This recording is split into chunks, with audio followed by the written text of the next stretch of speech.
umunsi ni umunsi waranzwe n'ibintu byiza gusa. Yego. Shayana ndashima Imana kabisa ameze neza.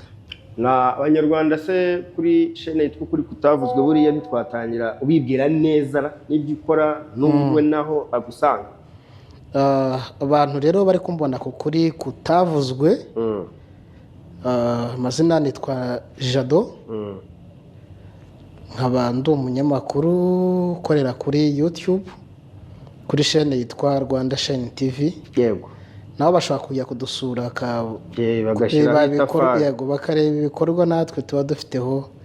Ni byiza kandi bazabikunda. Yego. Twigire mu bukwe rero uyu munsi se ni ubukwe bwagenze gute? Ubukwe rero bwa Vestine na Idris. Ko ari ubukwe bw'ibyamamarira. Ni ubukwe bwabaye bitinze. Dote yabaye itinze kuko yabaye mu masaa 5 n'igice saa 6. Ubundi yariteganyije kubasanga he? Yariteganyije kuba saa 3 nk'ibisanzwe. Se bangira ngo ibyamare bitinda mu birori mu bitaramo no mu bukwe niko bigenda.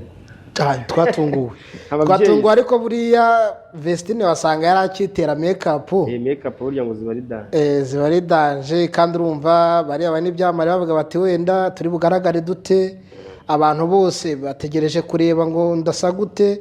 Donc ako kantu rero nyine kagatuma yitindaho cyane. Ntekeza ko ariko byagenze. So rero ariko aho byatangiye ari byiza cyane.